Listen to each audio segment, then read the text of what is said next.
Hello, and welcome to the much maligned First Issue Club. We're your weekly comic book podcast where, just like Sue Storm, we love a good read. Folks, can I just say, this episode brought to you by the undying spirit and will to bring you an episode. That's true. What a journey we've gone on behind the scenes to make sure that all the T's are dotted and the I's are crossed, and that all computer malfunctions have been corrected. That's how committed we are to bringing you comic book news and First Issue Club reviews. Content freaks! It's all you want and it's all you need. Wow, that was a good Jack Nicholson. One of the things that I hate right now is stuff to consumers that is like, get all your content via ESPN and its sister applications. Mm-hmm. Is that what sells to us now? The promise of content? A bundle. Does Joe Schmo on the street is just like, I can't get enough content. Yeah. What's your content generator? Who do you use? Are you a Hulu or an ESPN guy? Yeah. Where did sister app come from? That terminology. Just like something being a sister in general? Or like, why would we call it like a sister app? It just seems weird. Like, that seems weird terminology to me. Yeah, I don't know. I like it. You do? Well, I think it's familial, and there's too much machismo in our society, if you ask me. My personal preferences. Add a little bit of femininity to that relationship between techs. Let's girl boss this terminology up. Yeah. In fairness, it is 2024, and we could use the word companion. Mm-hmm. Gender-neutral companion. I feel like you do hear companion used quite a bit. As far as like like a companion like a app. partner, Yeah, whatever. I'm working on a smartwatch thing right now, and it's like a companion app. Oh, right on. Okay. Just keep the pronouns out of it is what big tech is telling you. You're working on a hot girl app. Hey, sis. there you go. When everyone's talking about the app, they just say, how's sis? She's vibing. We are here to talk to you about C2E2. The primary Chicago con for First Issue Club. We got the real con experience because one of us was hit with con crud. Yeah, I came back with Cove. The Cove. Like the worst con crud you can get. And in that part and we didn't get it.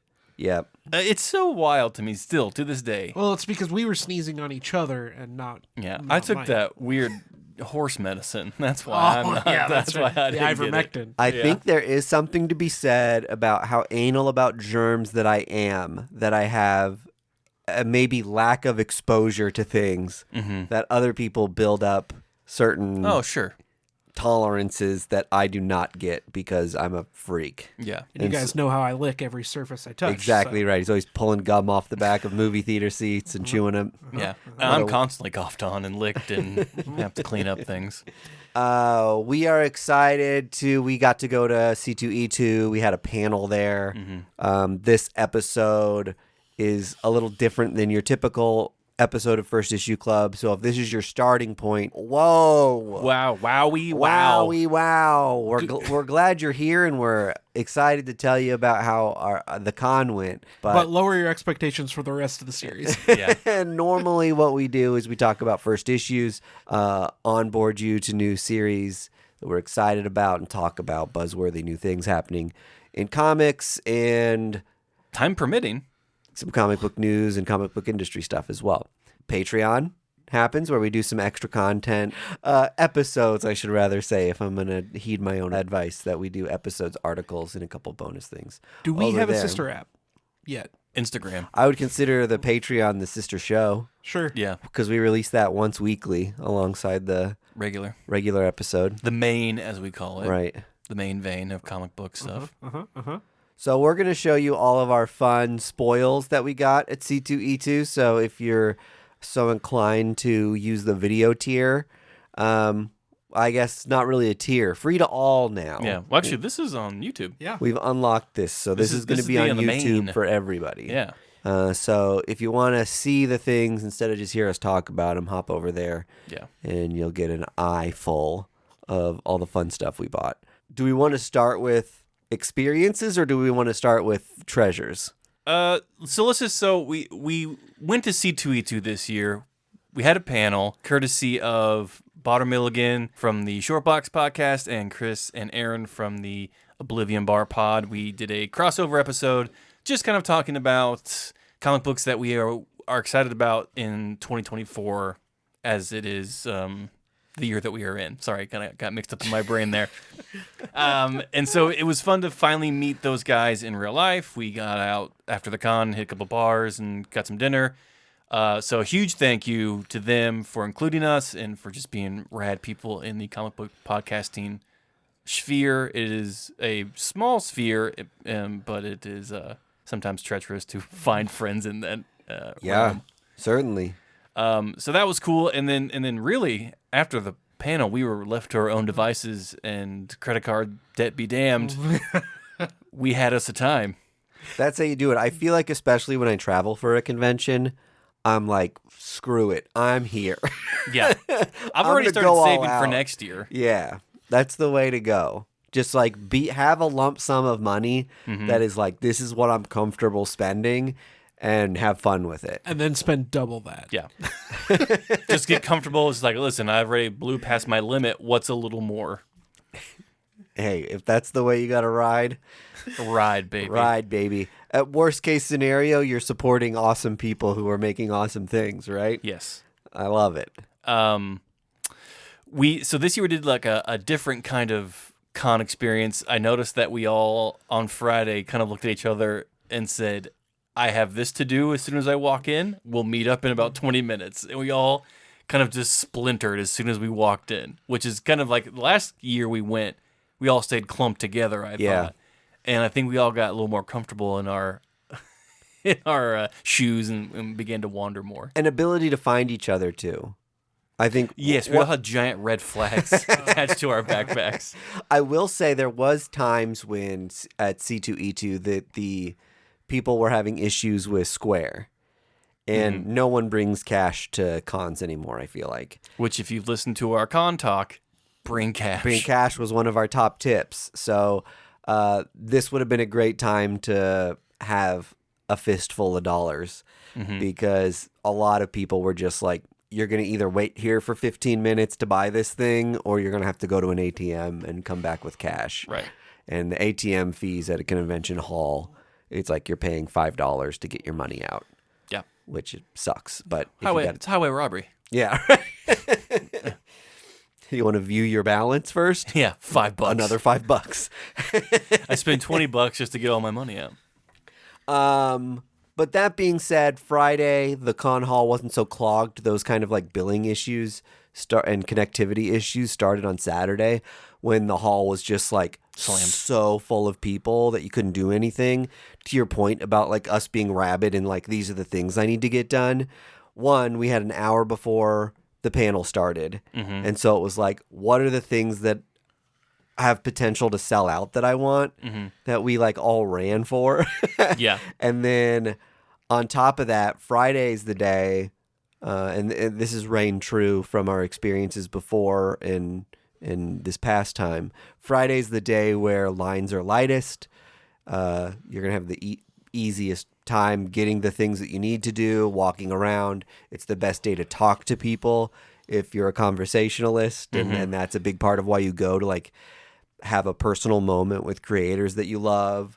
Like Friday's the day to do it because Saturday everyone's pissed and frustrated. Like it sucked a couple times seeing like some creators that I love who are just like so shell-shocked and over it. Yeah. Because they were just like, just a constant stream of people in your face. And people still don't get it. Yeah, there's an excitement to Fridays where it's just like, and I feel like you've got your really vetted con goers on Fridays, right? Yeah. And then on Saturdays, kind of leading into what you were saying, you get a different crowd of people who maybe doesn't understand social courtesies as well. Yeah. Also just fucking rude. Yeah, right. While Andy which I honestly, I get some too. It's like if you waited in line for an hour to get Jorge Jimenez's autograph, and then which no one was doing, And then That was a quick line. It was in and out. You just went to Jorge's line to look at him. Yeah. and then he gets up for a panel or something when you're like 10 people back. And you're like, okay, now I have to wait here an hour while this guy gets up and does a panel. Like, that's frustrating. So everybody's frustrated. You know what I mean? Sure. You kind of got to, I don't know. There's a way to handle every convention in a way that's for you, just to like set yourself up for success. I feel like we're con vets in a way where I'm just like ready for stuff like this. That Well, we get there early enough where we know what to do and when to do it. And it's just I think I was more getting at of just like the person who I saw while waiting for Chip Zdarsky. Oh, okay. Who had 25 books to sign, Jorge Jimenez to sign. Wow. It had to have been more than 25. And it's just like, you need every one of those signed? You need every one of his Batman books to be signed? So we're creeping, instead of the highlights, we're almost starting. We're wandering into. We're starting with the lowlights, which is more so our segment that we're gonna do called Tales from the Con. Love that bit. Let's go round robin. Yep. And just kind of talk through some of our experiences that you at least feel comfortable sharing on our main episode today. I think there's going to be some tales from the con that we reserve for the Patreon. For the Patreon. Because we will be naming names. Yeah. I'll go first because there's a couple in particular that I can already think of that I'm like, I'll go I first. don't want to say these on the main shout episode. out to the person on Friday who had to make sure 3 times that Tim Seeley heard him request a naked version of Hack Slash for his commission. Yeah. I can't imagine, and this is why I wish I was like a handler for people like this, because after the second time he said, can you make sure she's naked? I would have been like, Jack, here's your $50 back. We're not doing this anymore.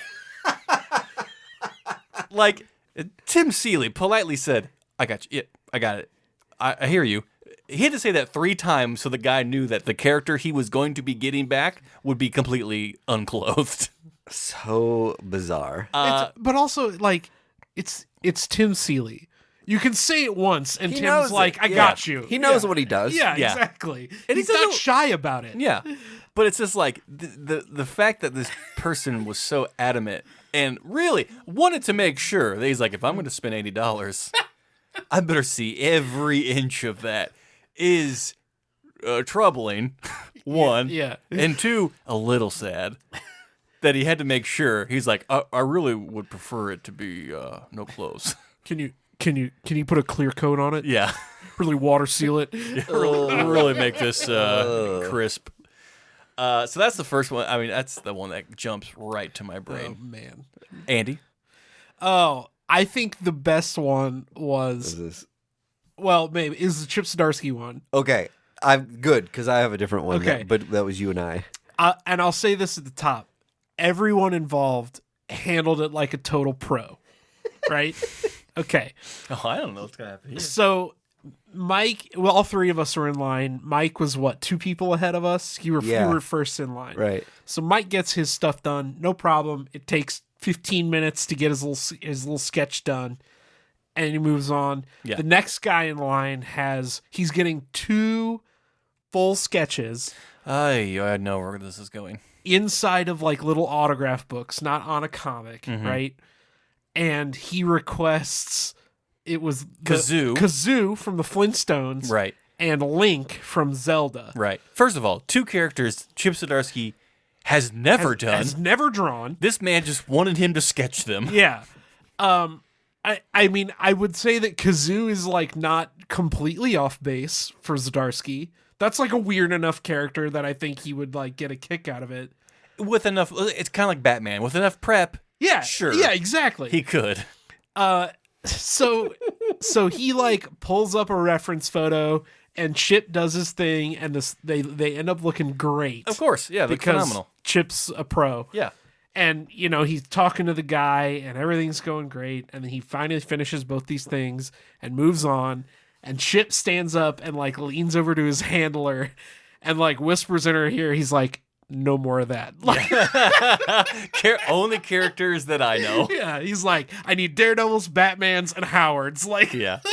And he was a Chip, complete gentleman, was just like, oh yeah, okay, great. total pro, totally nice guy. But man, you Yeah. could tell when the guy was like, do you know Kazoo from the Flintstones? Chip was like, oh my God, this is the second guy in line. So, con tip number 752, pick your commissions correctly. Yeah. I think this is a thing wherein if you go up to somebody who is less of a name, somebody who doesn't have a line of like 300 people already, Yeah. and are like, hey, you've drawn like 10 Wolverines, like this, like you're past several conventions. Like, Yeah. is there something like interesting you want to do? Here are some ideas on my list. I think that's the energy you come at it with. Yeah. But like, yeah, if you're in line with somebody who's just like trying to get shit done and get through a line. Also, like, Chip's line, the whole con, gigantic. yeah. Yeah. I mean, 2-hour line. I've never seen a line that long. And it was actually awesome to see because Yep. Chip Zdarsky, a club favorite, Yeah. finally like getting like the heat he deserves for his awesome runs on Batman, Daredevil, Spider-Man, every indie book you can think of. So like that kicked ass. But to hold up the line longer because you want a kazoo commission Yeah. is a little So bizarre. And I'll say this too. When I walked up there, I was like, I'm not gonna say anything to Chip. I'm just gonna let him do his little sketch and like move on because I know Yeah. he's got to be like worn out. And he was like kicking up a conversation with me. Yes. And I was like, that's very cool. Yeah. Like Yeah. for him to like actively engage with people and want to do that. Yeah. When I was just gonna like totally give him the out Yeah. Yeah. and just have a moment of silence. He was great. Yeah.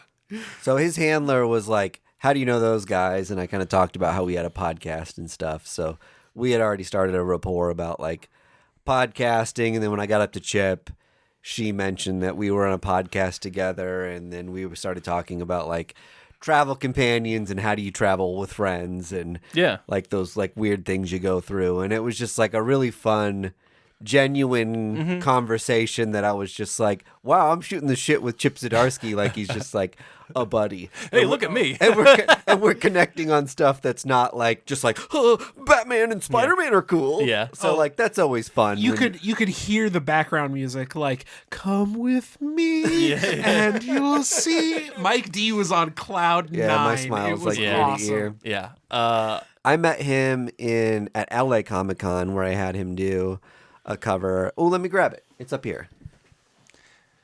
Oh yeah, your kazoo. Yeah. Your kazoo custom cover? So this is my on our video feed Batman that I had him doodle, and that kind of gives you the idea of what Chip Zdarsky does. If you wait for a commission, you bring a blank cover or a piece of paper, and he'll do like a quick watercolor that takes like 5-10 minutes and shoot the shit with you. But I was kind of like nervous because it was the first time I'd ever met him at a convention, and his handler was the same lady, and she was very cool. Yeah. And kind of talked to me through everything, and I was like, "You're calming my nerves." Like she could like tell I was like, "I'm nervous to meet Chip" because he's like one of my like top 5 guys, and she immediately recognized me.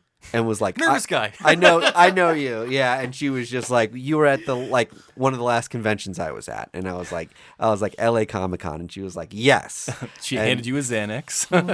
and blah blah blah. And she was like, this guy was at as soon as I walked up to Chip, she was like, this guy was at LA Comic-Con. He was so nervous to meet you. And I was just like, thanks for ratting me out. Like right away.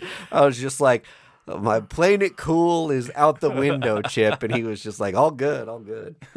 That's amazing. So then you got to play it up, right? And be like, "Oh, sir, nice to meet you." Yeah, exactly. Start dripping sweat from every pore. Well met, my lord. Yeah. Sign my katana? I am not worthy, senpai. What do you know about Bushido Blade? Okay, so my tales from the con is Andy and I were waiting in a line of one to get something signed by Mirka and Dolfo. Oh my God. Do you know what I'm going to say? Yeah. And there's a guy walking Mirka through. Hold on, wait.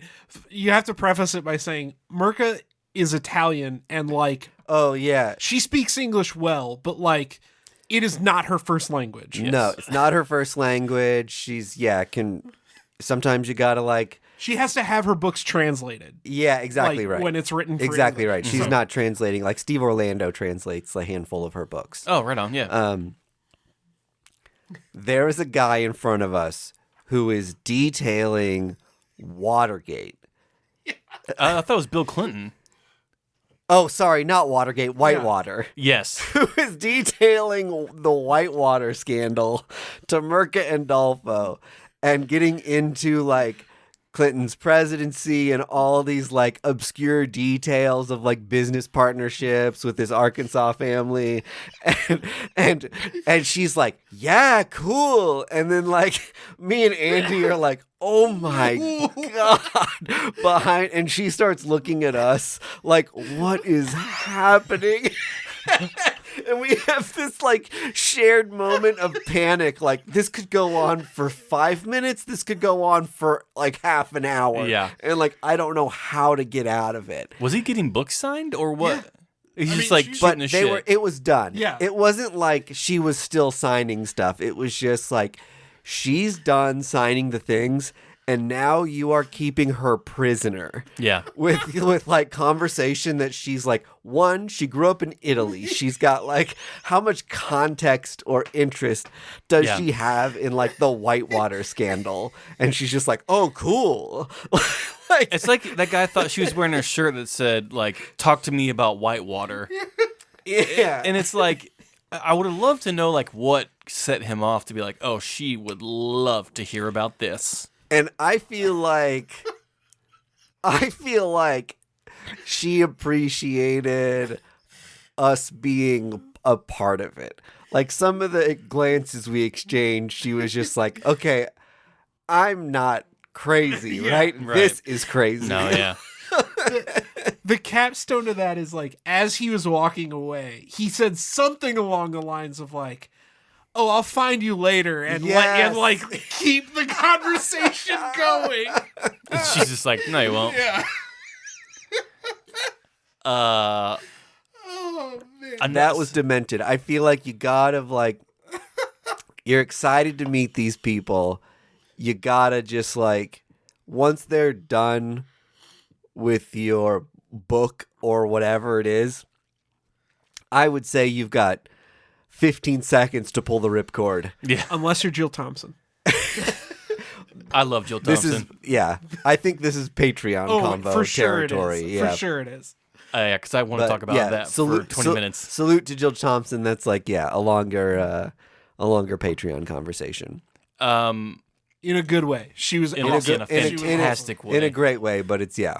She kept apologizing, but we're just like, we could talk to you for like Yeah. 40 more Yeah, minutes. This is yeah, amazing. She talked to us for a long time, yeah. So I want to give a quick shout out to the guy who talked to me about chemtrails.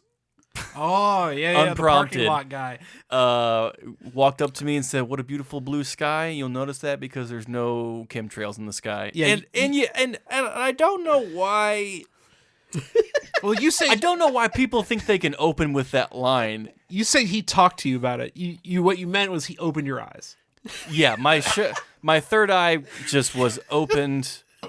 I felt aligned with the earth. I was standing with your fiance, Kara, enjoying the sun because we were waiting for our Uber. You guys were in the shadows for whatever reason, Okay, I can't go allow ahead. sun to touch me. I have a thing to say after this, but go ahead. and so this guy just I don't like conspiracy people that just feel the need to spread the crazy uninvited. Yeah. You know what I mean? Like if this guy's like handing out pamphlets that say chemtrails and I you're go, like, I'm interested in Yes, this. and I go, Yeah. oh, what's this? Then you have full access to tell me about it. Yeah. But if I'm standing in the sun enjoying a Thursday afternoon, do not approach me with your crazy shit. And he was at work.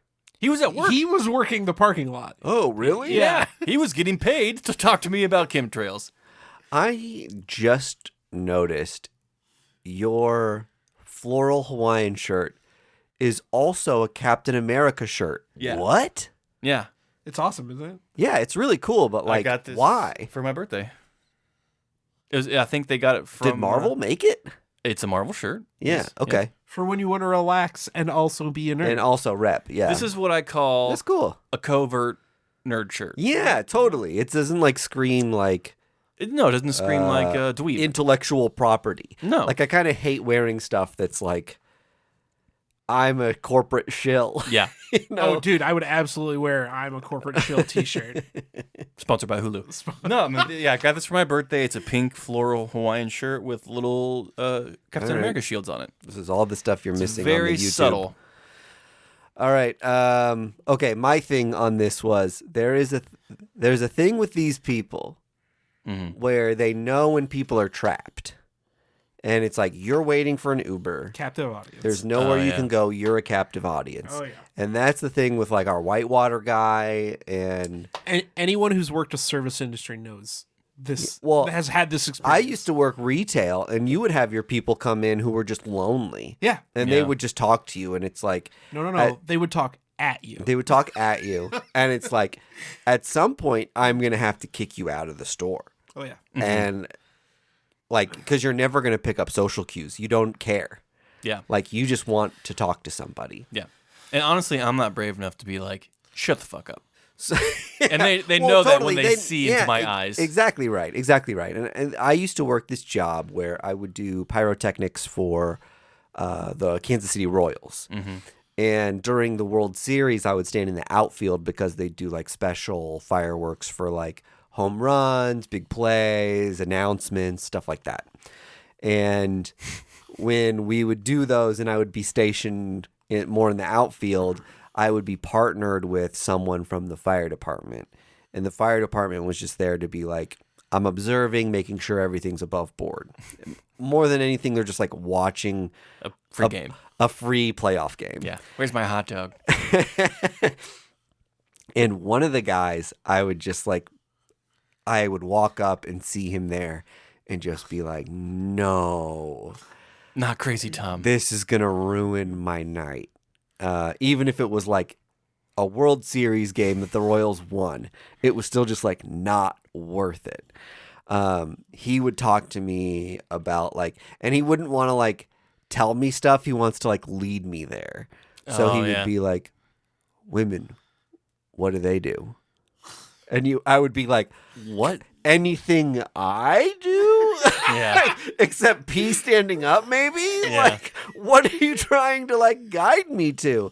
But I remember him like doing this convoluted series of questions to lead me to War. What is it That- really good for? that birth control was in our water system. God, I hope And so. it was hitting me when I was in the shower, and that was making me more of like a wuss or something. All true. All true. Which is why this man smelled terrible. Absurd human being, but like definitely like so excited to have a captive audience and would just like tell me all of his ridiculous shit for like 3 hours straight. It was a Love nightmare. that he's a public servant with Yeah. a pension. Right. Love that. All right, back to C2E2. Yeah. Do we want to talk about the panel at all, or do we want to get to treasures? So the panel, Yeah. Botter was nice enough to give us the raw audio and video, so we will be posting that right to on. our main feeds in the next week or so. Great. So if you want to, you can go listen to it now over on the Shortbox Patreon page, Yeah. which I'll leave a link for that in the description on Twitter. So go check that out, or you can wait and we'll play it here on our feed in about a week. Yeah. And it was a great time. Those guys were awesome. It was a blast. Botter did an amazing job of like organizing a panel that was like fun and engaging. Mm-hmm. You hear like, podcast groups getting together, like what's that going to be?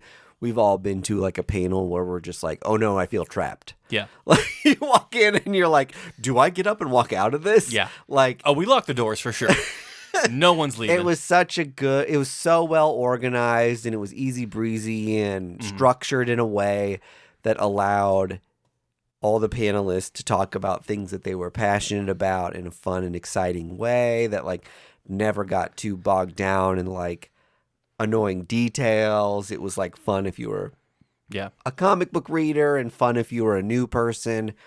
I do feel like the panel started like an hour into Condor's opening day one. Mm-hmm. And I do feel like that is the absolute worst time slot for a panel. So that was kind of a drag. Is it the best time slot? Well, I guess just because you don't have to deal with as many riffraff. Yeah. But Well, we broke a lot of fire codes. There was about 500 people in that room. It's true. Just stuffed into that room. Yeah. Joe Quesada would not stop talking to us. Yapping the entire time. CB Cebulski would not stop offering us jobs. It was crazy.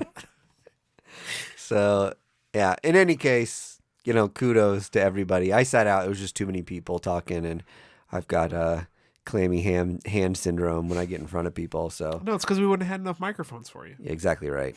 You took the bullet, really. Yep. Yeah. Let's see here. I will say, if you're a con vet or a new connoisseur, go Fridays. If there's a Friday option, always go Friday. Take off work if you can. Just go early. Creators are fresh. Yep. Lines are shorter. You're more likely to get like a cooler commission, maybe, or like they're more lenient on how many books they'll sign. It's just everyone is just more fresh and ready to meet you. Andy, I specifically want to know from you. This was your first C2E2. Yes. And maybe the biggest con you've ever been to. Easily. What was your experience, and would you recommend it? Honestly, it didn't feel that much different from Planet. Really? Yeah. I Just am shocked. It just I wholeheartedly disagree. I mean, it was just everything was just on a bigger scale. The room was bigger. Yeah. Yeah. It wasn't significantly more or less jammed with people. Yeah. Because the room was bigger. There were more people there, obviously, but like you had more room to dig around.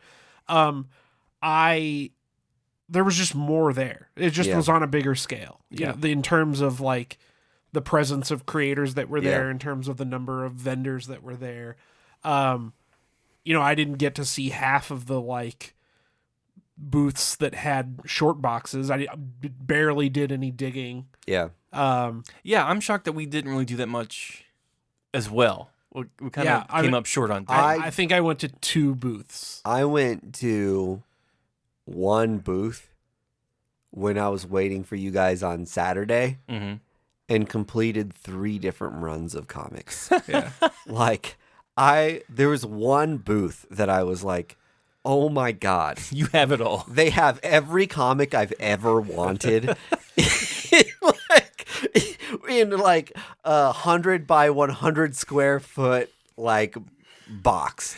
Like, excuse me, is this heaven? yeah, it was unbelievable. And I feel like we just don't have those sort of vendors in Kansas City that are just like, Here's every comic you ever thought of. here's just like complete fucking runs.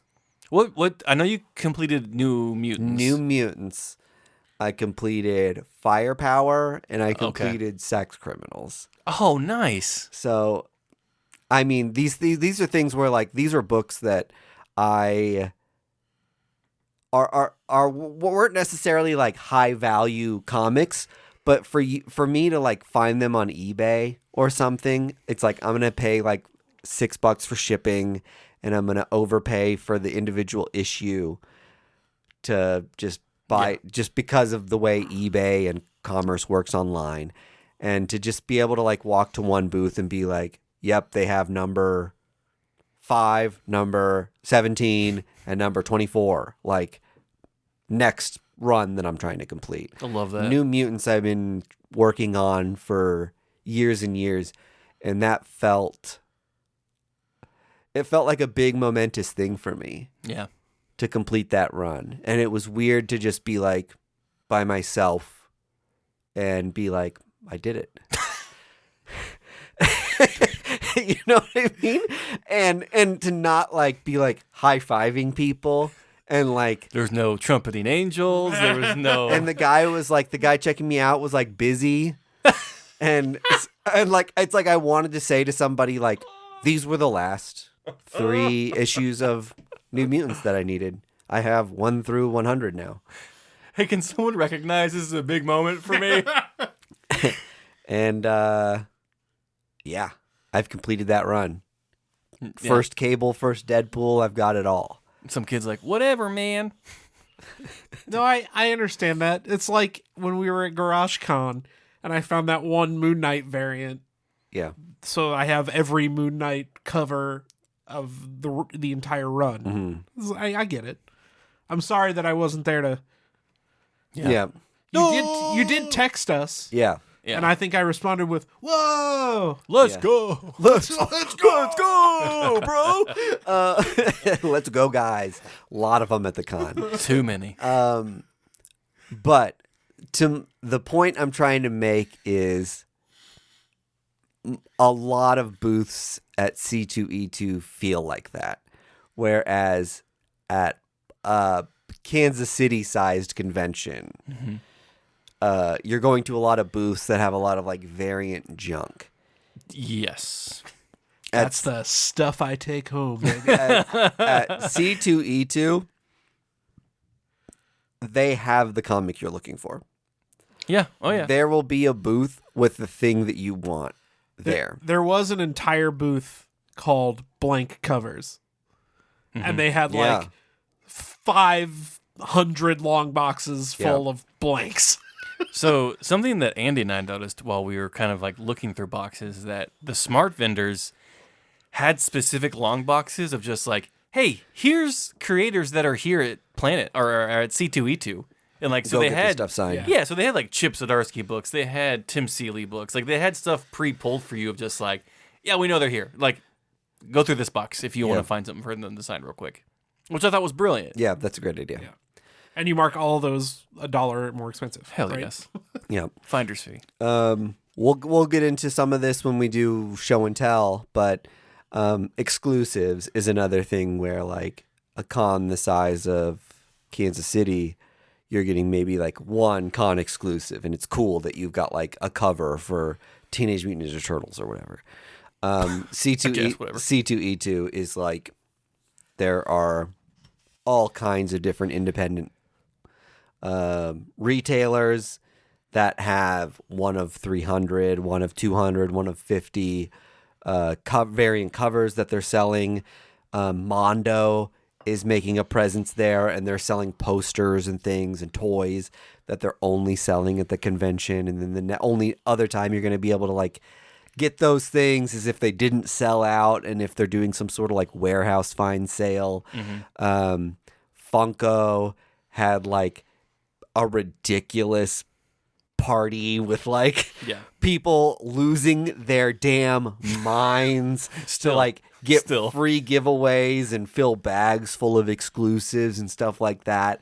Like to me, these are the things that like, even if you're not a Funko Pop fan, it's so, or a Mondo, which like, if you don't think Mondo's cool, like I don't Unsubscribe, bro. I don't realize what I have in common with you.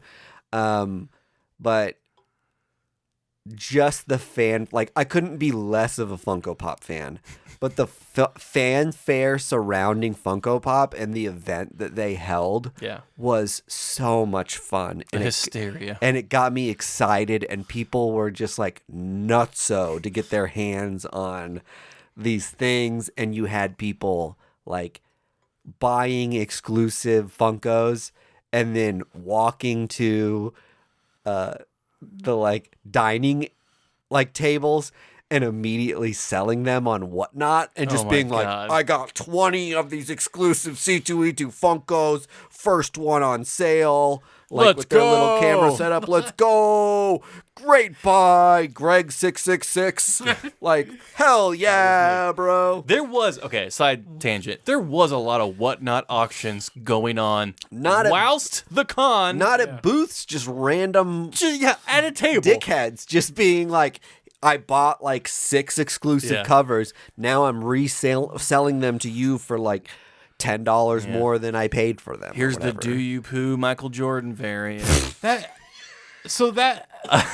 I got him, folks. I got him. that was the like disillusionment for me because like Yeah. so the Planet exclusive that I thought was the coolest was when they had the Detective 1000 variant, and it was like Doug Mankey was there and he did the variant and you could only get it at Planet, and it was like $15. Yeah. So like my brother was there and he's not like a comic guy, but like he bought one, you know, Yeah, just yeah. to have it as like a memento. The exclusives at C2E2 like started at $20 Yeah. Yeah. for like But they do were. you they're- poo nonsense. Way more limited. Yes. Yeah, but like Well, your There's way more of them and they're way more limited. your Department of Truth was only 10, wasn't it? that was only $10. And that was- comic selling yeah. for $100 online. Yeah. yeah, that's your Wolverine cover this year. Yeah. Yeah, I mean Department of Truth. that was definitely the get. Yeah. But like, you know, the Moon Knight cover that I wanted that I purchased, it's Yeah. like $50. Yeah. I mean, that's not like that crosses the line of like that's not a memento for the thing. The Department of Truth is definitely like a memento. Yeah. The Moon Knight is like, oh, I bought that because it It's was a targeted ad. yeah, it's a The targeted Moon Knight ad. is a targeted ad, Yeah, for sure. which is Yeah. fine because that's why you're there. Yeah, they got me. Yeah, I don't think you are upset you got that. No, but I couldn't like buy 5 exclusives. I could buy No. 2. Well, you don't have a Whatnot channel. I love the exclusives. I love the hype.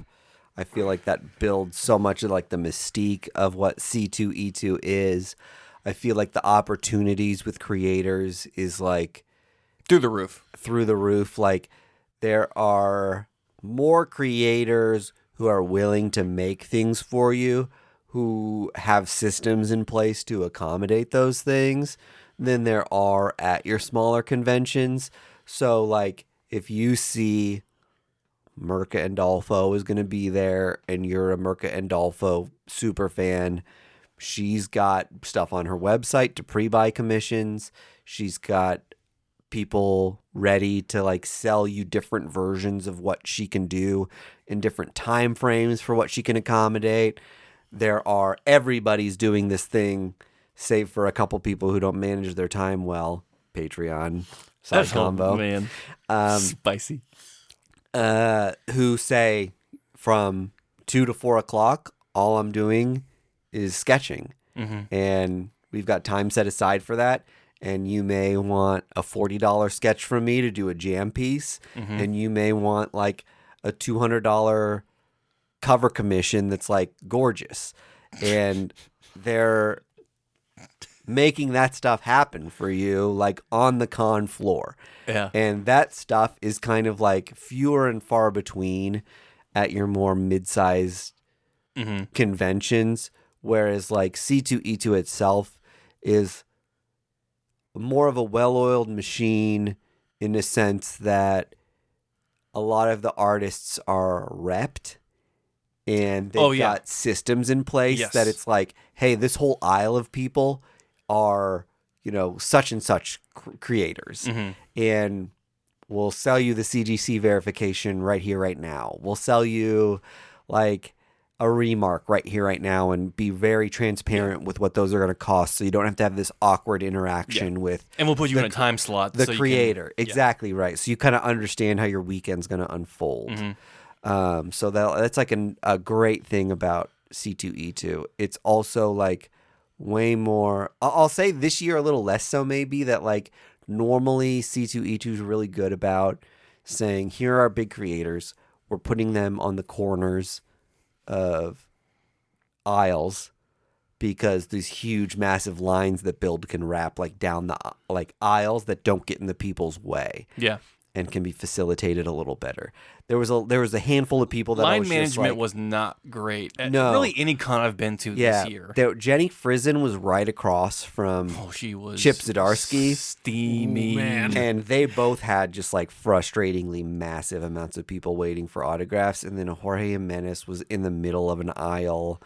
Yeah. Who else was in the middle of an aisle? There was a handful of people. Tim Seeley, Rod Reyes, like there's David Finch. David Finch. I Like never even these saw. massive names Yeah. are just like placed in the middle or in Yeah. between two like independent And so artists. And you're just yeah. like, this line is at any given unruly. time, like best case scenario, they're gonna have like 5 people waiting. Yeah. And that's just like really rough in the middle of an aisle. And I think they really overestimate. Not to slam, like Patrick Horvath was the one that I saw. Like he got a really like choice end spot, and like I think they assumed that he would be really slammed. Too independent. And I never saw him have more than like 4 people in his line. That's the thing. I feel like someone's got like a ton of hype with like mega comic book fans. You ain't working on Batman, homie. Yeah. Like, Or Spider-Man. Or Or Daredevil. yeah, like these are the things that it's like, yo, the guy who's doing Batman cut like Mark Brooks and Yes. like, Fuck. another person, Ryan Otley. Ryan Otley was in the middle of an aisle. Tony Daniels was in the middle of an aisle. And it's like, yo, don't put Tony Yeah. in the middle of an aisle. He's Yeah. like an icon. Okay, well, all right. Can we just say, like, in general, if they're a writer, put them in the middle. If they're an artist, put them on the Sure. outside Yeah. because their lines are going to be long. Artists have the most fanfare, yeah. I've always wondered why they don't set up comic book artists like they do like your movie or TV guests that Yeah. come to cons. Right. And their setup of just like, I have a booth and then it's a vertical line Yeah. facing outwards. And then you just line up, you get your thing, and then you exit out the exit line. Yep. Like, I don't know why they haven't adapted that into comic book area. Yep. And I don't know Because- if they need someone to smack their little hands and tell them to start doing it. Because the Blue Ranger needs that line space, Greg. That's fine. Well, you Every can- time the Blue Ranger is there, he needs at least, at minimum, the size of my house in terms of square footage. So then restructure the comic or creator area. Yeah. Because I don't need 13 vendors who are trying to sell me Hello Kitty pillowcases. Look, man, if I don't get my titty covers, I'm going to be a grumpy boy. Listen, Tim Seeley's still going to be there. All right? Could you make sure she's naked? They need to restructure that Yeah. severely. For sure. And I'll be the herald for that. But can I say, so this was the first C2E2 that I felt like has returned from Yes. COVID glory.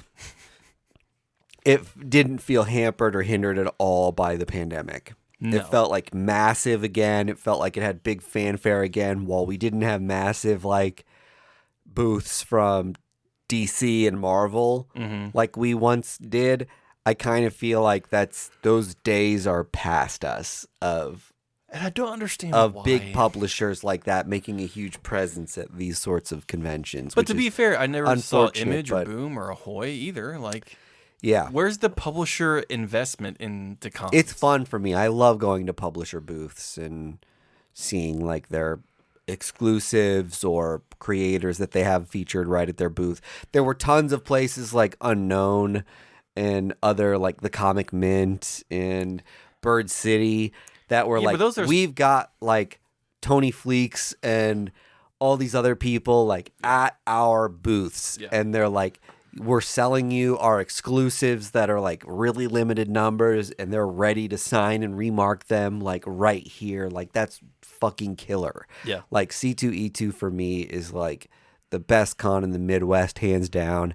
It's second only to like your obviously San Diego, New York City, and then I think I'll officially say San Diego Comic-Con is a pop culture Comic-Con. Like, it's a pop culture. not so much like event. just like comics. Yeah, well, you go to SDCC to like see the next big Marvel movie announcement. Yeah. You don't go to like get your Department of Truth 1 signed. Yeah. I think New York is the behemoth of comic book that's for the real conventions. ones. Yeah. Which I hear is unruly to get around. Yeah. We've never been to Emerald. We're going to try to go next year. But Emerald maybe is like on par with C2E2. I don't know. But like C2E2 is like... Report back in a year. C2E2 is a great one. Obviously, like there's all kinds of exclusives that we are going to show that we picked up. And, way more than that. There were over 30 exclusives popping around at different booths. Do you have your exclusives handy? Yeah, so I think we'll get into that part of it, but Nice. Ultimately Essence is big recommend on C2E2 if you live in the Midwest. Yeah. It's like a must go to con. We did a day and a half, I'd say. Almost 2 days. We were there Saturday Yeah. longer than I thought we were going to be there. And of those 2 days, we spent 95% of it in Artist Alley. Yeah. Mm-hmm. There was a whole other half Yes. of the convention that was just like Wares. right? Yeah, Just we like didn't LARP. We didn't play D&D. We didn't play any board games. none of the video game engagement. None of that. Caitlin went to like a few panels. None of the I didn't do panels, but there was amazing programming. Like my brother, and me are like a huge draw, and they did a free panel. If you're already in there, you paid for a ticket, obviously, but you're going to the panel. They did like 4 panels. Yeah. Over the weekend. Which I think is Absolutely like bonkers. That's what people want. Yeah. You know what I mean? Like, and good on you for delivering on that. That's killer. But Yeah, C2E2 is really like second only to TowerCon in terms of Midwest cons. TowerCon is one of my favorite cons. Shout I out. get so many good Shout books out- from TowerCon. Shout out to TowerCon. Hard to Best car beat. boys. Our local con. Yeah, there we go. Yeah, the TowerCon shirt. They had an amazing All right, guys, got a TowerCon shirt. amazing amazing fantasy parody shirt of the guys who put on TowerCon. So props to them for hooking us up with those. All right, let's do our fun stuff from C2E2. I brought one that I really want to share. So this is a normal variant of Yeah. the Sex Criminals number 11, second printing. And so a thing I do at cons is, if you're not familiar with the Sex Criminals number 11 variant, it is a picture of Chip and Matt, Yep. creators of Sex Criminals, who have had their faces removed for like a sketch. And so that's kind of like a funny thing to do instead of just like a normal sketch variant. And so what I've started to do at cons is I've had different creators add faces or characters to the sketch section. I love this. It just looks like such a fucking clusterfuck. It's So- like in the best way. So Aaron It's so Greg. Cutter, who worked with Chip on Daredevil, Yeah. drew Chip Zdarsky on Matt Fraction's body, which is incredible. If you've ever met Aaron at a con, he does 5-minute drawings Yeah. that he actually sets up like a stopwatch for, and you pay for it. And you This give was so cool. genius. It's an incredible idea. And it's like, not only is it like, does he find a way to make remarks affordable for everybody in that way? It's almost like a fun game. It's a game show. It's like, look what amazing things he can do in 5 minutes. Yeah. It's like a challenge to himself Uh-huh. and like a fun thing for you to walk away with. It's like the person that has to draw a picture upside down in like yeah. 10 minutes. Yeah. You're like, oh my God, what the hell is he doing? Oh, it's Statue of Liberty. Yep. And like, so it's like, it's fanfare. It's just wild. Yeah. And then I got Rod Reyes to do Venom, a Venom head on Chip's body. And Rod is incredible. He's an amazing artist. Yeah. He is a high, like art creator. And I'm very thankful that when I came to him and said, can you draw Venom's head on Chip Zdarsky's body? He went, yeah, absolutely. Without hesitation was just like, yeah, 100%. And so it was so cool to have him draw that on there. And then, of course, I had Chip sign it and then draw Jughead. Because he wrote Jughead. He wrote Jughead, which is, if you haven't read it, it's a fantastic run. And just to meet those 3 creators and just have it be a part of my con experiment that I do is just very, very fun. And I've noticed that like when I ask creators to do this silly little stuff, they really get enjoyment out of it because it is kind of a break from the monotony. Of like, can you draw Superman over and over again? So and just to see like, Aaron Kuder and Chip Zdarsky are friends. Yes. And to walk over to Chip Zdarsky after you had his buddy sketch him is just like he gets a kick out of it. They both got a kick out of it. And it is funny because I handed it to Chip after Aaron had done it. And Chip was just like, you don't even have to tell me who drew that. Like, I could tell that was Aaron right away. And he got just Chip himself got like a huge kick out of it. Just like, wow, this is like kind of a fun idea. And I feel like the way you presented it to Aaron too was like you were ready to pivot. You were like, sure, can you do this? Like, I understand it's a strange ask. Like, that's the energy to come at somebody with when you want something like this. Right. It's like, if you would rather just do Daredevil because you, like, did Daredevil recently, fine. And I'm ready to be happy with that. Because Andy had the original cover for this. Oh, yeah, with their, like, human heads. With their real human heads. So Andy was able to hold up a picture of Chip right. Zdarsky. He had an actual reference there. Yeah. So that was great. But it was funny because like I was talking to Chip to get the little comment or remark, and I was like, listen, I would love Matt Fraction on here, but I would also take a Jughead. And he goes, let's do a Jughead. Yeah. he was like, I would love to do a Matt Fraction, but I don't. He's like, that's for. And like he looked at the line. He's like, that's for a different time. And I was like, I totally get it. Let's do a Jughead. I just got done doing a kazoo, and I am worn out. Did she tell you none of this? Because I said no other characters. Yeah, right. But yeah, I think that is a good idea. Like, don't be so beholden to your idea of a commission. Like, be flexible. Yep. Bend, not break, kind of thing. Yes. And the important thing is you're getting original artwork from someone you're a fan of. Yeah, exactly. And when I have like 6 of these covers. I'm gonna get them filled and like put on my wall. And it's gonna be like a fun conversation piece for my nerd cave. area, right. Which is great. So, yeah, that's my advice to you if you're going to a con. Have a bit. Yeah. Have a fun thing you want to get accomplished because it adds to the experience because you're seeking it out. You're trying to get it taken care of. So that was all that I did. And then, I will shout out my buddy Chris Hacker of the Oblivion Bar Pod who got me this. I haven't seen this. This Christian Ward original Two-Face. Wow, sketch. very cool. Was Christian Ward there? No. So Christian Ward gave that to the Oblivion Bar Pod to give away because they got the Christian Ward to the exclusive for the Oblivion Bar. Which is on the back. Which is right here. And so, Chris was just like, hey, you won the giveaway. And I was like, yes. That's awesome. Very cool. So I'm excited to get that all taken care of and framed and in the comic room down there. Right on. So I do love that it's on a backer board.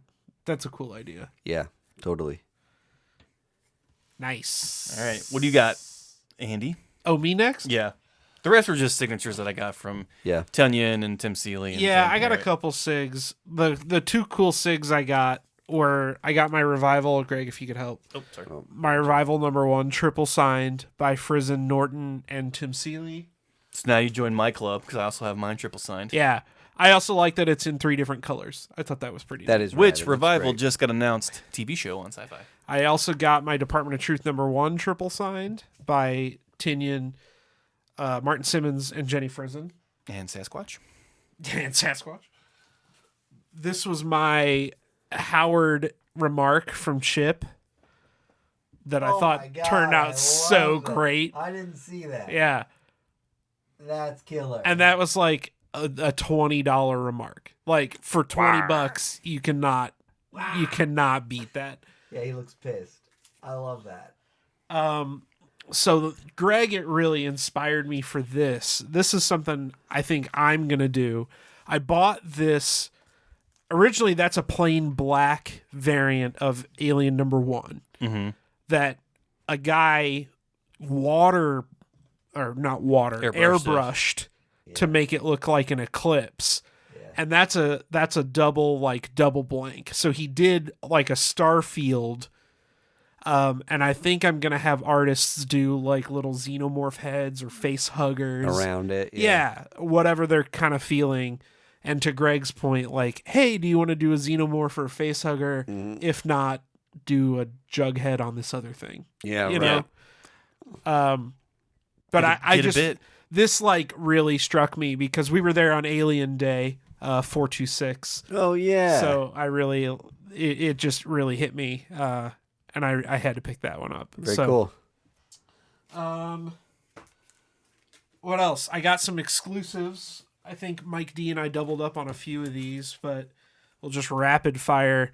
I got this Department of Truth that's like X-Files. This one is for 10K, one of our beloved Patreons.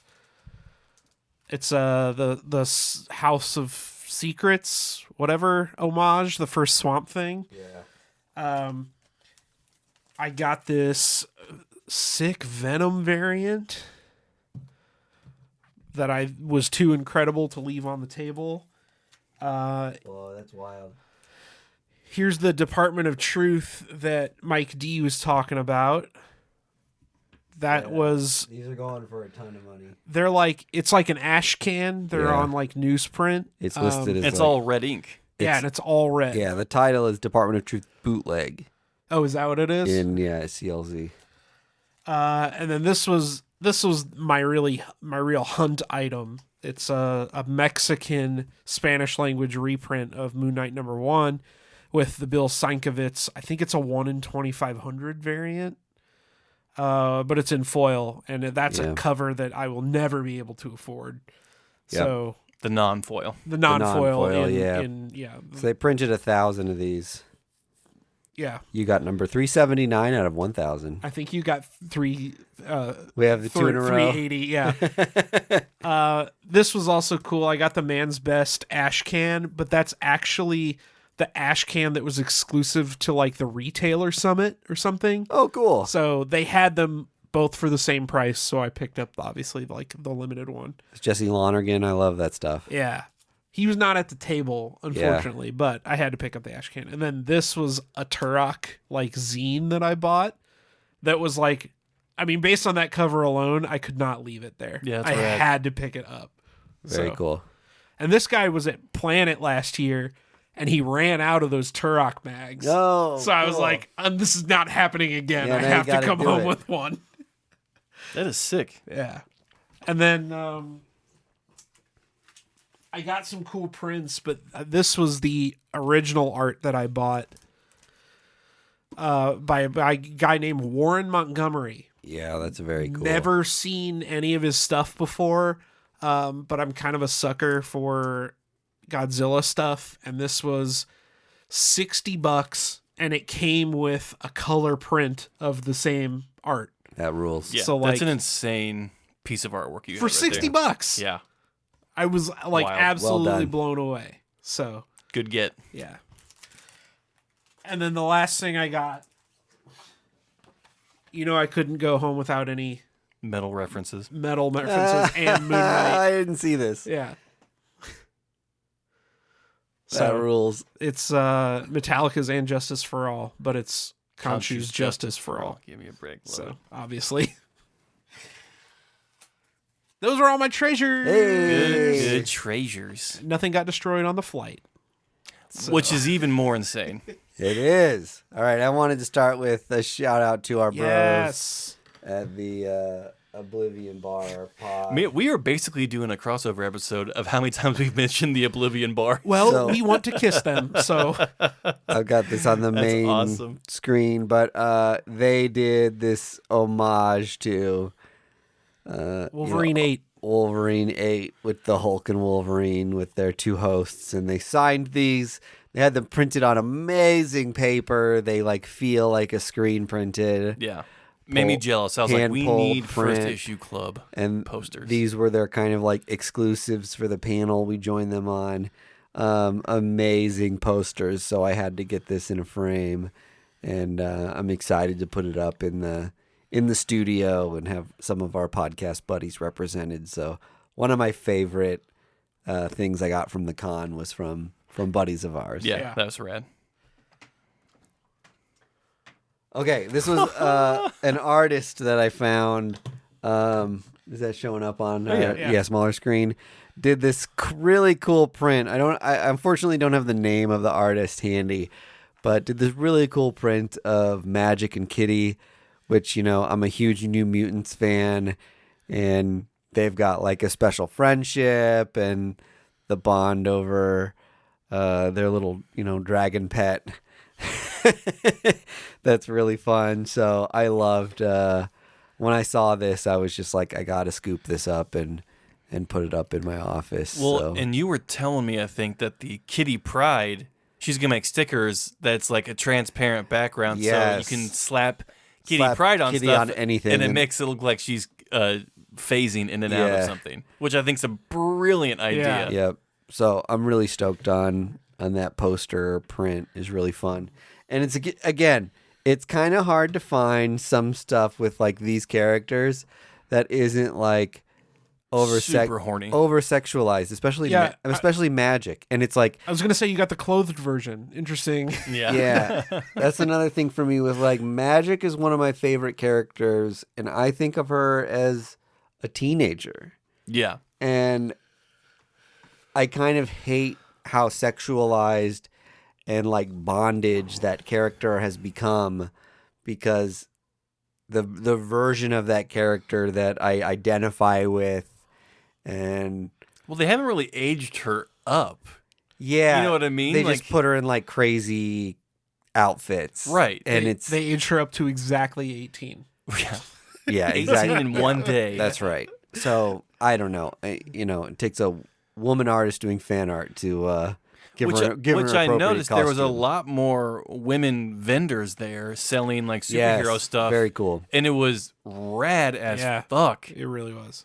And had we not initiated our no Prince rule this Yeah. trip, Yeah. we would have been a lot more. Oh, All right, this one was really cool. Rod Reyes, original Danny Moonstar, like I mentioned, huge New Mutants fan. This was on Rod Reyes' table, this and he had a sign up that was like commissions like $400 or something. Full pages 700. A Yeah. full page 700. This was so like 400 for like a bust or something like that. And so these were up and they just looked like they were examples. Mhm. And I was like, oh my God, I would kill for that. Mhm. But I don't have $400 to like ask him to do another Danny Moonstar or something like that. If you don't know, Rod Reyes did a lot of the New Mutants covers and some of my favorite ones. And From the Krakoa era, right? yes, Yeah. exactly right. And he's got a style that feels very Punk rock. Sinkovich to me. Yeah. And is kind of just like, that's the visual style I really resonate with when I think of like New Mutants and where they came from and how they became what they are today is kind of like got solidified during like the Demon Bear Sinkovich era stuff. So the fact that his style really resonates with that is like cool to me. Greg was like, what would you pay for something like that? And I was like, I don't know, like $150 is probably like as high as I could go.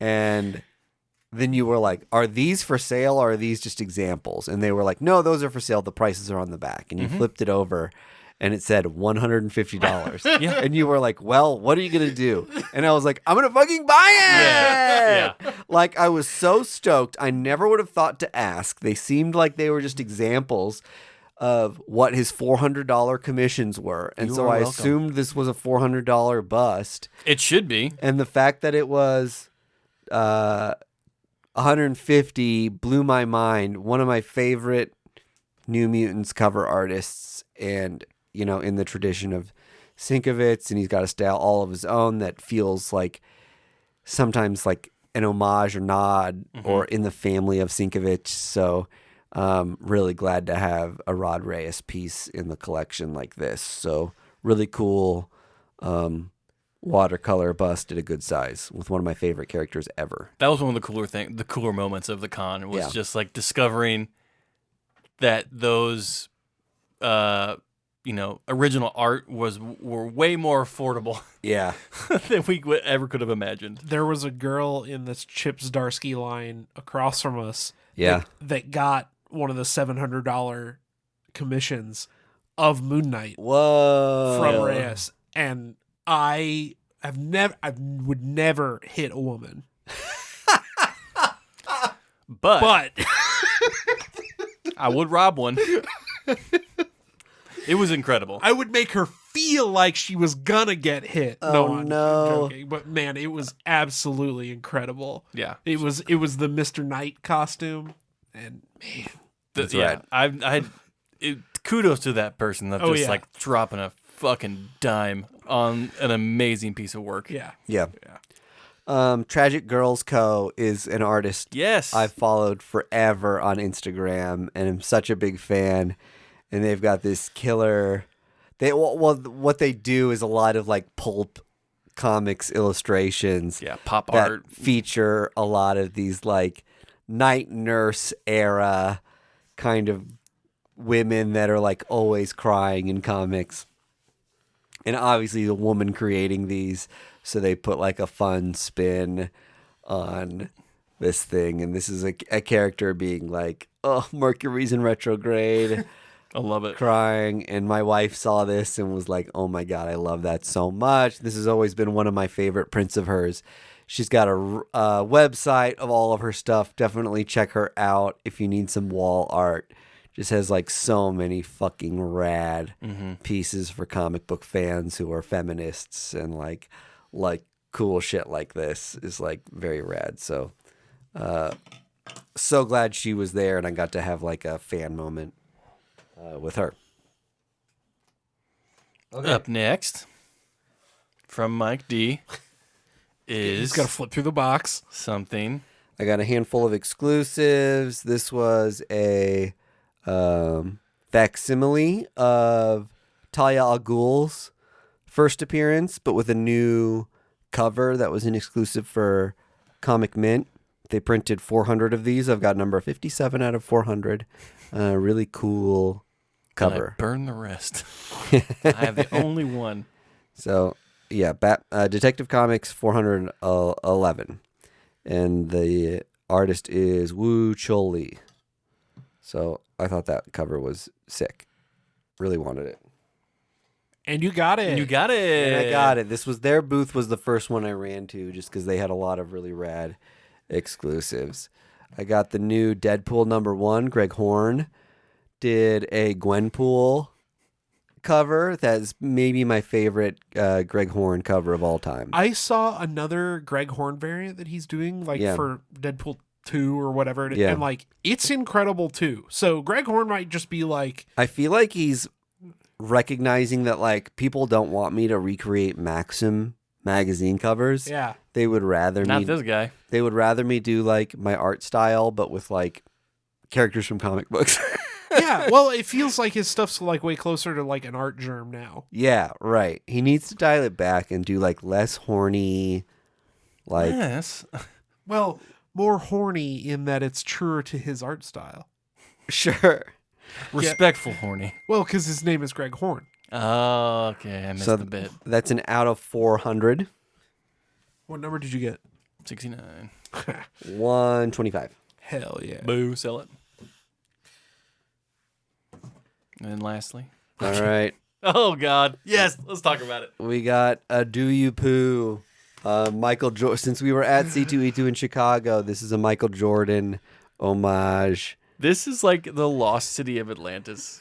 This is one of those things where I was just like, this is a 1 of 50. It was only $700. It's numbered on the cover, 36 out of 50. It was $20. And I was up there buying the my Talia al Ghul and my Deadpool. And I was like, fuck it. Give me one of those. give me the poo.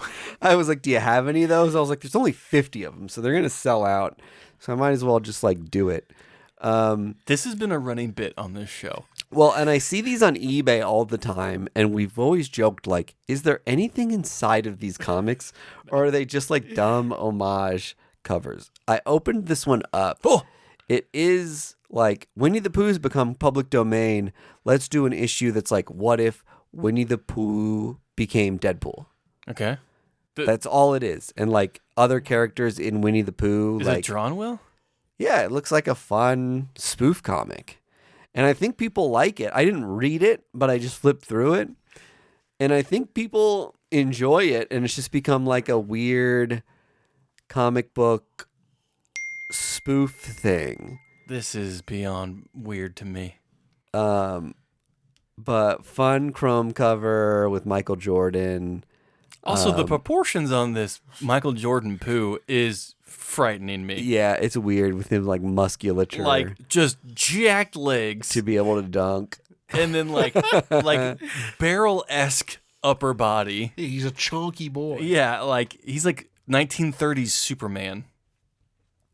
All right, so I got this is one of my favorite things I got. There's a set of covers of Batgirl. What number was that? Batgirl 23. So Josh Middleton did this kind of like what's now become a famous cover of Batgirl. And so Bird City did a chrome version of it, or like foil version. And on top of that, they had Derek Chu do an homage. Mm-hmm. So same pose, same Batgirl on a foil in his style. Same bat pose, same bat bat girl. time. I'm going batty. What else you got? He's got one more cover. And sorry, I did these out of order, but there's one more cover. And then, Ooh, is this the Frizen? yeah, Jenny Frizen also did one. So it's a set of 3 covers, which I thought was really cool. Was the Frizen one not foiled? The Frizen one isn't foil. They didn't offer a foil in it. And maybe it's just her art style didn't come across as Which well means it's signable, though. in foil. But yeah, you can have it signed. So I took this over to her. It's the only one of the only. I had her sign 2 comics, the same one that you had for Department of Truth. But really, really beautiful cover. Yeah, that looks dope. So I love that one. A couple things I just had signed. I got that one triple signed, which was exciting. This Joker #1 by Mark Brooks, Mirka Andolfo, and James Tynion. Hell yeah. Mark Brooks was awesome. Glad to see him there. Did he have prints for sale? No, he didn't. This was a Noctera that I already had signed by Scott Snyder. And then we got Tony Daniels to sign it as well. I got that one too. Tony S. Daniel. Me and Andy had the same issue. Yeah, so I'm convinced that if Mike D gets a 9.8, that one's actually mine. I already had this signed by Leah Williams, so I had Jeff DeCal, who did the cover, Oh, nice. Yeah. sign this What If Magic. I was going to say, I didn't see Leah Williams there. That would have been awesome. Same Moon Knight Moon Knight, that baby. Andy got. And we're certificate of authenticity twinsies or neighbors. Oh, this comic, my homies at the Oblivion Bar Pod gave me this Killer Gambit Rogue issue that is a cover that I've always loved, but this is like a weird exclusive that's like... Is that Momoko? Yeah, it's Peach Momoko. But it was like a weird retailer exclusive or convention exclusive that's like very hard to find. So the fact that they knew that this was something I loved and tracked it down for like a fun, podcast meetup exchange gift thing, Yeah. like meant a lot to me. So And all we brought was T-shirts. the fact that they gave me anything means a lot to me, and then the fact too that they like nailed it and gave me something that's like a hard to find comic that's really cool. Yeah. Rad. Really rad. Yeah, they gave me the Moon Knight hip hop variant from. Oh, that's from right, Moon yeah. Knight #1 from the Dude, Lemire so Smallwood sick. run. I got a bag full of rocks. This is my like Howard the Duck jam piece cover that I've been working on for a while. So this year I had Joe Quinones added a tiny Howard remark to it. Aaron Kutter did one of his fun little 5-minute remarks to it and kind of did like more of like a movie version of Howard that I love so much. And then I've had Chip, who did a cover remark at LA Comic-Con a while back. Jim Mahfood did Howard the Human. And then in the middle there, I've got Katie Cook, who kicked off the cover by doing a little watercolor version right in the center. So this one's coming together. I've still got a room to cram a couple more little Howards in here. And I love doing this just because it's fun for not only for me, but when creators kind of see that you've already got like other big creators doing stuff on these, it's a little easier for them to be like, hell yeah. Which enforces my point. Get a bit for the con. Yeah. So this is a fun one to just like lug this cover around until it's like filthy with Howard the Ducks. And like people are willing to do it like cheap because it's a fun thing that they know is like for you because you're a fan and you love it. Like there's no selling this. You know what I mean? Yeah. Like there's no authenticating. There's no like right. Yeah. Like grading it at this point. It's been like through like 5 different artists' hands. Like this is something that people know is like for me. Can't wait for your Jim Lee and Joe Quesada Howard the Ducks. Dude, that's got to be next. And then my last one here is Chipper. I had Chip do that illustration of Howard a little bigger on the cover for this bad boy, and then Joe did a remark of Howard on the bottom with his autograph. So writer and illustrator, SIGs, with art from both. I'm like stoked on this one because this was one of like, this comic was one of the first ones that I was like, oh, I love Chip Zdarsky. Yeah. So super stoked to do this. Waited in line for quite a while with you homies to make sure I got this one taken care of on Saturday, and I'm so stoked I did. It is very funny to me that none of us got Batman signed by Chip Zdarsky. Like, yeah, right. The failsafe run is so good, and all of us were like, nope, Howard and Sex Criminals. Yeah. Jughead, please. Bat who? Yeah, he's got to do so many Daredevil and Batman things. And every other person in his line besides us had a Daredevil or Batman for him to so much sign. Daredevil. And I was just like, oh, I'm so happy I brought this fucking Sex Criminal book. Like, because this is fucking legit. Yep. Oh. Wow. I think we did it. That is one beefy con recap, C2E2 2024. Contractually, we have cemented our promise to C2E2 so we can get press passes for next year. We cover the con. You can't say we didn't. Also contractually brought to you by Boulevard. Yum, yum, gimme some. Send my taste buds into another dimension with Space Camper IPA from Boulevard Brewing Company. We are very happy to be partnered up with them again to help celebrate their 5-year anniversary with the Space Camper line. We were there. Wow, that's We wild. were there in the beginning. We helped launch their Space Camper stuff in year 1, so they decided to bring us back for year number 5. They have... We got to preview some of the beers they're going to be showcasing in 2024, and they are absolutely wild. And we got to taste a couple, and we were excited to showcase those as they roll out this following year. So stay tuned for that. We're crossing our fingers to hopefully get Adam on the show again to talk beer and comics. He's been on the show before, so stay tuned. But yeah, thank you, Boulevard Brewing Company, for sponsoring the show. I would drink some, but it's empty because I drank it already. Yes, we were drinking the Quantum Hop IPA all episode with a 9.5 alcohol volume. When you drink responsibly, folks. And if you don't drink responsibly, host a podcast. Love you. Bye. Join us on the Patreon for more. Spicy talk. Oh, man, we have all the details. It's going to be wild. First Issue Club podcast is brought to you by Boulevard Brewing Company, the people responsible for our favorite drinks, the Space Camper Cosmic IPA family of beers. Our show is edited and produced by our hosts Mike DeStacy, Greg Lichtig, and Andy Vargas. You can find us on social media at First Issue Club, and you can join the supporters who keep our humble podcast going on our Patreon at patreon.com/firstissueclub.